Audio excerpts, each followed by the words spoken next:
Бисмиллахир-рахманир-рахим. Біз сол күнделікті дұға сабағымызды жалғастырамыз. Бүгінгі біздің өтетін дұғамыз бұл салауат дұғасы. Жалпы салауат дұғасы 2 ракағаттық намазда, 3 ракағаттық намазда және 4 ракағаттық намазда ат-тахият дұғасынан кейінгі оқылатын дұға.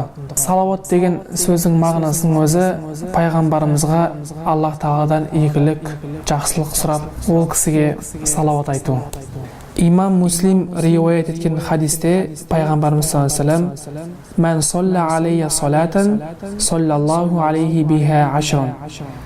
Кімде-кім маған бір салауат айтатын болса, Аллах тағала оған 10 жақсылықты нәсіп етеді дейді.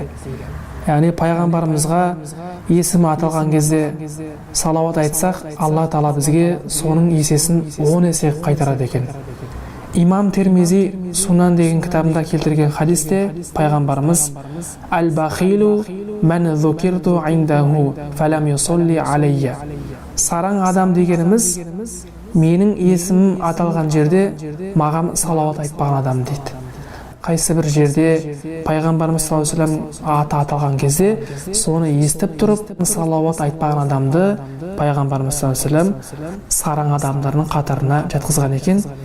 Демек, біз әрқашанда пайғамбарымыз саллаллаху алейхи ва саллямның есімі Мұхаммед деп аталатын болса, ол кісіге саллаллаху алейхи ва саллям, Аллахтың оған игілігі мен сәлемі болсын деп дұға жасап жүрміз керек.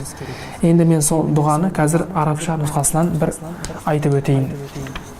Аллахумма солли аля Мухаммадин ва аля али Мухаммад кама соллейта аля Ибрахима ва аля али Ибрахима иннака хамидун маджид.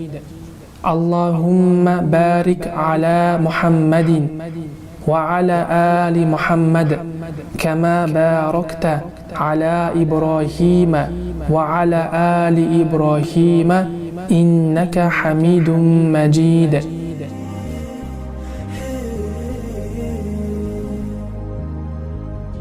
صلى الله عليه وسلم.